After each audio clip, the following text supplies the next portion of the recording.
ಮಹಾಕುಂಭಮೇಳಕ್ಕೆ ತೆರಳುತ್ತಿದ್ದ ಬಸ್ ಹಾಗೂ ಬಲೇರೋ ವಾಹನ ಮುಖಾಮುಖಿ ಡಿಕ್ಕಿಯಾಗಿ 10 ಜನ ಭಕ್ತರು ಸಾವನ್ನಪ್ಪಿರುವ ಘಟನೆ ಉತ್ತರ ಪ್ರದೇಶದ ಮಿರ್ಜಾಪುರ ಪ್ರಯಾಗರಾಜ್ ಹೆದ್ದಾರಿಯಲ್ಲಿ ನಡೆದಿದೆ. ಬುಲೆರೋ ವಾಹನದಲ್ಲಿದ್ದ 10 ಜನ ಸ್ಥಳದಲ್ಲೇ ಮೃತಪಟ್ಟಿದ್ರೆ 19 ಜನ ಗಾಯಗೊಂಡಿದ್ದಾರೆ. ಮೃತರು ಛತ್ತೀಸ್ಗಢದ ಗೋರ್ಬಾ ಜಿಲ್ಲೆಯ ಮೂಲದವರು ಎಂದು ತಿಳಿದು ಬಂದಿದ್ದು, ಇವರು ಕುಂಭಮೇಳಕ್ಕೆ ತೆರಳುತ್ತಿದ್ದಾಗ ಈ ದುರ್ಘಟನೆ ಸಂಭವಿಸಿದೆ. ಗಂಗಾ, ಯಮುನಾ ಮತ್ತು ಪೌರಾಣಿಕ ಸರಸ್ವತಿ ನದಿಗಳ ಸಂಗಮವಾದ ಸಂಗಮದಲ್ಲಿ ಸ್ನಾನ ಮಾಡಲು ಛತ್ತೀಸ್ಗಢದ ಕೋರ್ಬಾ ಜಿಲ್ಲೆಯಿಂದ ಭಕ್ತರು ಪ್ರಯಾಣಿಸ್ತಾ ಇದ್ರು. ಭಕ್ತರನ್ನ ಕರೆದೊಯ್ಯುತ್ತಿದ್ದ ಬುಲೆರೋ ಮಧ್ಯಪ್ರದೇಶದ ರಾಜ್ಗಢ ಜಿಲ್ಲೆಯಿಂದ ಪ್ರಯಾಣಿಸುತ್ತಿದ್ದ ಬಸ್ಗೆ ಡಿಕ್ಕಿ ಹೊಡೆದಿದೆ. ಇನ್ನು ಈ ದುರ್ಘಟನೆ ಬಗ್ಗೆ ಉತ್ತರ ಪ್ರದೇಶದ ಮುಖ್ಯಮಂತ್ರಿ ಯೋಗಿ ಆದಿತ್ಯನಾಥ್ ಮಾಹಿತಿ ಪಡೆದುಕೊಂಡಿದ್ದು, ಪರಿಹಾರ ಕಾರ್ಯಗಳನ್ನು ತ್ವರಿತಗೊಳಿಸುವಂತೆ ಮತ್ತು ಗಾಯಾಳುಗಳಿಗೆ ಸರಿಯಾದ ಚಿಕಿತ್ಸೆ ನೀಡುವುದನ್ನು ಖಚಿತಪಡಿಸಿಕೊಳ್ಳುವಂತೆ ಅಧಿಕಾರಿಗಳಿಗೆ ಸೂಚನೆ ನೀಡಿದ್ದಾರೆ. ಈ ವಾರದ ಆರಂಭದಲ್ಲಿ ಮಧ್ಯಪ್ರದೇಶದ ಜಬಲ್ಪುರ ಜಿಲ್ಲೆಯಲ್ಲಿ ಮಹಾಕುಂಭದಿಂದ ಹಿಂತಿರುಗುತ್ತಿದ್ದ ಆಂಧ್ರಪ್ರದೇಶದ ಯಾತ್ರಿಕರು ಪ್ರಯಾಣಿಸುತ್ತಿದ್ದ ಮಿನಿ ಬಸ್ ಟ್ರಕ್ಗೆ ಡಿಕ್ಕಿ ಹೊಡೆದಿತ್ತು. ಪರಿಣಾಮ 7 ಮಂದಿ ಸಾವನ್ನಪ್ಪಿ 2 ಗಾಯಗೊಂಡಿದ್ರು. ಇನ್ನು ಜನವರಿ 29ರಂದು ಮಹಾಕುಂಭಮೇಳ ಸ್ಥಳದಲ್ಲಿ ಬೆಳಗಿನ ಜಾವ ಸಂಭವಿಸಿದ್ದ ಕಾಲ್ತುಳಿತದಲ್ಲಿ 30 ಜನರು ಸಾವನ್ನಪ್ಪಿದ್ದು ಹಲವರು ಗಾಯಗೊಂಡಿದ್ರು.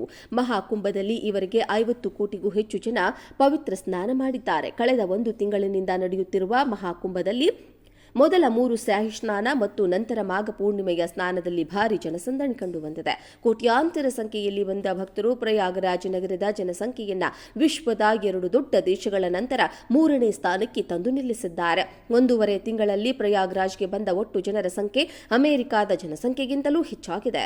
ದಾಖಲೆಯ ಪ್ರಕಾರ ಮಹಾಕುಂಭ 2025ರಂತಹ ಯಾವುದೇ ಕಾರ್ಯಕ್ರಮ ಇಲ್ಲಿಯವರೆಗೂ ಜಗತ್ತಿನಲ್ಲಿ ನಡೆದಿಲ್ಲ. ಮಹಾಕುಂಭಮೇಳಕ್ಕೆ ತೆರಳುತ್ತಿದ್ದ ಬಸ್ ಹಾಗೂ ಬಲೇರೋ ವಾಹನ ಮುಖಾಮುಖಿ ಡಿಕ್ಕಿಯಾಗಿ 10 ಜನ ಭಕ್ತರು ಸಾವನ್ನಪ್ಪಿರುವ ಘಟನೆ ಉತ್ತರ ಪ್ರದೇಶದ ಮಿರ್ಜಾಪುರ ಪ್ರಯಾಗರಾಜ್ ಹೆದ್ದಾರಿಯಲ್ಲಿ ನಡೆದಿದೆ. ಬುಲೆರೋ ವಾಹನದಲ್ಲಿದ್ದ 10 ಜನ ಸ್ಥಳದಲ್ಲೇ ಮೃತಪಟ್ಟಿದ್ರೆ 19 ಜನ ಗಾಯಗೊಂಡಿದ್ದಾರೆ. ಮೃತರು ಛತ್ತೀಸ್ಗಢದ ಗೋರ್ಬಾ ಜಿಲ್ಲೆಯ ಮೂಲದವರು ಎಂದು ತಿಳಿದು ಬಂದಿದ್ದು, ಇವರು ಕುಂಭಮೇಳಕ್ಕೆ ತೆರಳುತ್ತಿದ್ದಾಗ ಈ ದುರ್ಘಟನೆ ಸಂಭವಿಸಿದೆ. ಗಂಗಾ, ಯಮುನಾ ಮತ್ತು ಪೌರಾಣಿಕ ಸರಸ್ವತಿ ನದಿಗಳ ಸಂಗಮವಾದ ಸಂಗಮದಲ್ಲಿ ಸ್ನಾನ ಮಾಡಲು ಛತ್ತೀಸ್ಗಢದ ಕೋರ್ಬಾ ಜಿಲ್ಲೆಯಿಂದ ಭಕ್ತರು ಪ್ರಯಾಣಿಸ್ತಾ ಇದ್ರು. ಭಕ್ತರನ್ನ ಕರೆದೊಯ್ಯುತ್ತಿದ್ದ ಬುಲೆರೋ ಮಧ್ಯಪ್ರದೇಶದ ರಾಜ್ಗಢ ಜಿಲ್ಲೆಯಿಂದ ಪ್ರಯಾಣಿಸುತ್ತಿದ್ದ ಬಸ್ಗೆ ಡಿಕ್ಕಿ ಹೊಡೆದಿದೆ.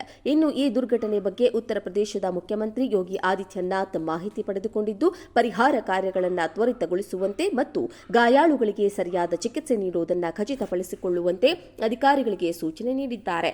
ಈ ವಾರದ ಆರಂಭದಲ್ಲಿ ಮಧ್ಯಪ್ರದೇಶದ ಜಬಲ್ಪುರ ಜಿಲ್ಲೆಯಲ್ಲಿ ಮಹಾಕುಂಭದಿಂದ ಹಿಂತಿರುಗುತ್ತಿದ್ದ ಆಂಧ್ರಪ್ರದೇಶದ ಯಾತ್ರಿಕರು ಪ್ರಯಾಣಿಸುತ್ತಿದ್ದ ಮಿನಿ ಬಸ್ ಟ್ರಕ್ಗೆ ಡಿಕ್ಕಿ ಹೊಡೆದಿತ್ತು. ಪರಿಣಾಮ 7 ಮಂದಿ ಸಾವನ್ನಪ್ಪಿ 2 ಗಾಯಗೊಂಡಿದ್ರು. ಇನ್ನು ಜನವರಿ 29ರಂದು ಮಹಾಕುಂಭಮೇಳ ಸ್ಥಳದಲ್ಲಿ ಬೆಳಗಿನ ಜಾವ ಸಂಭವಿಸಿದ್ದ ಕಾಲ್ತುಳಿತದಲ್ಲಿ 30 ಜನರು ಸಾವನ್ನಪ್ಪಿದ್ದು ಹಲವರು ಗಾಯಗೊಂಡಿದ್ರು. ಮಹಾಕುಂಭದಲ್ಲಿ ಈವರೆಗೆ 50 ಕೋಟಿಗೂ ಹೆಚ್ಚು ಜನ ಪವಿತ್ರ ಸ್ನಾನ ಮಾಡಿದ್ದಾರೆ. ಕಳೆದ 1 ತಿಂಗಳಿನಿಂದ ನಡೆಯುತ್ತಿರುವ ಮಹಾಕುಂಭದಲ್ಲಿ ಮೊದಲ 3 ಸ್ಯಾಹಿ ಸ್ನಾನ ಮತ್ತು ನಂತರ ಮಾಘ ಪೂರ್ಣಿಮೆಯ ಸ್ನಾನದಲ್ಲಿ ಭಾರಿ ಜನಸಂದಣಿ ಕಂಡುಬಂದಿದೆ. ಕೋಟ್ಯಾಂತರ ಸಂಖ್ಯೆಯಲ್ಲಿ ಬಂದ ಭಕ್ತರು ಪ್ರಯಾಗರಾಜ್ ನಗರದ ಜನಸಂಖ್ಯೆಯನ್ನ ವಿಶ್ವದ 2 ದೊಡ್ಡ ದೇಶಗಳ ನಂತರ 3ನೇ ಸ್ಥಾನಕ್ಕೆ ತಂದು ನಿಲ್ಲಿಸಿದ್ದಾರೆ. 1.5 ತಿಂಗಳಲ್ಲಿ ಪ್ರಯಾಗರಾಜ್ಗೆ ಬಂದ ಒಟ್ಟು ಜನರ ಸಂಖ್ಯೆ ಅಮೆರಿಕದ ಜನಸಂಖ್ಯೆಗಿಂತಲೂ ಹೆಚ್ಚಾಗಿದೆ. ದಾಖಲೆಯ ಪ್ರಕಾರ ಮಹಾಕುಂಭ 2025ರಂತಹ ಯಾವುದೇ ಕಾರ್ಯಕ್ರಮ ಇಲ್ಲಿಯವರೆಗೂ ಜಗತ್ತಿನಲ್ಲಿ ನಡೆದಿಲ್ಲ. ಮಹಾಕುಂಭಮೇಳಕ್ಕೆ ತೆರಳುತ್ತಿದ್ದ ಬಸ್ ಹಾಗೂ ಬಲೇರೋ ವಾಹನ ಮುಖಾಮುಖಿ ಡಿಕ್ಕಿಯಾಗಿ 10 ಜನ ಭಕ್ತರು ಸಾವನ್ನಪ್ಪಿರುವ ಘಟನೆ ಉತ್ತರ ಪ್ರದೇಶದ ಮಿರ್ಜಾಪುರ ಪ್ರಯಾಗರಾಜ್ ಹೆದ್ದಾರಿಯಲ್ಲಿ ನಡೆದಿದೆ. ಬುಲೆರೋ ವಾಹನದಲ್ಲಿದ್ದ 10 ಜನ ಸ್ಥಳದಲ್ಲೇ ಮೃತಪಟ್ಟಿದ್ರೆ 19 ಜನ ಗಾಯಗೊಂಡಿದ್ದಾರೆ. ಮೃತರು ಛತ್ತೀಸ್ಗಢದ ಗೋರ್ಬಾ ಜಿಲ್ಲೆಯ ಮೂಲದವರು ಎಂದು ತಿಳಿದು ಬಂದಿದ್ದು, ಇವರು ಕುಂಭಮೇಳಕ್ಕೆ ತೆರಳುತ್ತಿದ್ದಾಗ ಈ ದುರ್ಘಟನೆ ಸಂಭವಿಸಿದೆ. ಗಂಗಾ, ಯಮುನಾ ಮತ್ತು ಪೌರಾಣಿಕ ಸರಸ್ವತಿ ನದಿಗಳ ಸಂಗಮವಾದ ಸಂಗಮದಲ್ಲಿ ಸ್ನಾನ ಮಾಡಲು ಛತ್ತೀಸ್ಗಢದ ಕೋರ್ಬಾ ಜಿಲ್ಲೆಯಿಂದ ಭಕ್ತರು ಪ್ರಯಾಣಿಸ್ತಾ ಇದ್ರು. ಭಕ್ತರನ್ನ ಕರೆದೊಯ್ಯುತ್ತಿದ್ದ ಬುಲೆರೋ ಮಧ್ಯಪ್ರದೇಶದ ರಾಜ್ಗಢ ಜಿಲ್ಲೆಯಿಂದ ಪ್ರಯಾಣಿಸುತ್ತಿದ್ದ ಬಸ್ಗೆ ಡಿಕ್ಕಿ ಹೊಡೆದಿದೆ. ಇನ್ನು ಈ ದುರ್ಘಟನೆ ಬಗ್ಗೆ ಉತ್ತರ ಪ್ರದೇಶದ ಮುಖ್ಯಮಂತ್ರಿ ಯೋಗಿ ಆದಿತ್ಯನಾಥ್ ಮಾಹಿತಿ ಪಡೆದುಕೊಂಡಿದ್ದು, ಪರಿಹಾರ ಕಾರ್ಯಗಳನ್ನು ತ್ವರಿತಗೊಳಿಸುವಂತೆ ಮತ್ತು ಗಾಯಾಳುಗಳಿಗೆ ಸರಿಯಾದ ಚಿಕಿತ್ಸೆ ನೀಡುವುದನ್ನು ಖಚಿತಪಡಿಸಿಕೊಳ್ಳುವಂತೆ ಅಧಿಕಾರಿಗಳಿಗೆ ಸೂಚನೆ ನೀಡಿದ್ದಾರೆ.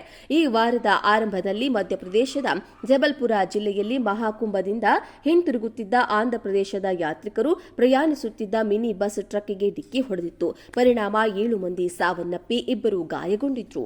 ಇನ್ನು ಜನವರಿ 29ರಂದು ಮಹಾಕುಂಭಮೇಳ ಸ್ಥಳದಲ್ಲಿ ಬೆಳಗಿನ ಜಾವ ಸಂಭವಿಸಿದ್ದ ಕಾಲ್ತುಳಿತದಲ್ಲಿ 30 ಜನರು ಸಾವನ್ನಪ್ಪಿದ್ದು ಹಲವರು ಗಾಯಗೊಂಡಿದ್ರು. ಮಹಾಕುಂಭದಲ್ಲಿ ಇವರಿಗೆ 50 ಕೋಟಿಗೂ ಹೆಚ್ಚು ಜನ ಪವಿತ್ರ ಸ್ನಾನ ಮಾಡಿದ್ದಾರೆ. ಕಳೆದ 1 ತಿಂಗಳಿನಿಂದ ನಡೆಯುತ್ತಿರುವ ಮಹಾಕುಂಭದಲ್ಲಿ ಮೊದಲ 3 ಸ್ಯಾಹಿ ಸ್ನಾನ ಮತ್ತು ನಂತರ ಮಾಘ ಪೂರ್ಣಿಮೆಯ ಸ್ನಾನದಲ್ಲಿ ಭಾರಿ ಜನಸಂದಣಿ ಕಂಡುಬಂದಿದೆ. ಕೋಟ್ಯಾಂತರ ಸಂಖ್ಯೆಯಲ್ಲಿ ಬಂದ ಭಕ್ತರು ಪ್ರಯಾಗರಾಜ್ ನಗರದ ಜನಸಂಖ್ಯೆಯನ್ನ ವಿಶ್ವದ 2 ದೊಡ್ಡ ದೇಶಗಳ ನಂತರ 3ನೇ ಸ್ಥಾನಕ್ಕೆ ತಂದು ನಿಲ್ಲಿಸಿದ್ದಾರೆ. 1.5 ತಿಂಗಳಲ್ಲಿ ಪ್ರಯಾಗರಾಜ್ಗೆ ಬಂದ ಒಟ್ಟು ಜನರ ಸಂಖ್ಯೆ ಅಮೆರಿಕಾದ ಜನಸಂಖ್ಯೆಗಿಂತಲೂ ಹೆಚ್ಚಾಗಿದೆ. ದಾಖಲೆಯ ಪ್ರಕಾರ ಮಹಾಕುಂಭ 2025ರಂತಹ ಯಾವುದೇ ಕಾರ್ಯಕ್ರಮ ಇಲ್ಲಿಯವರೆಗೂ ಜಗತ್ತಿನಲ್ಲಿ ನಡೆದಿಲ್ಲ.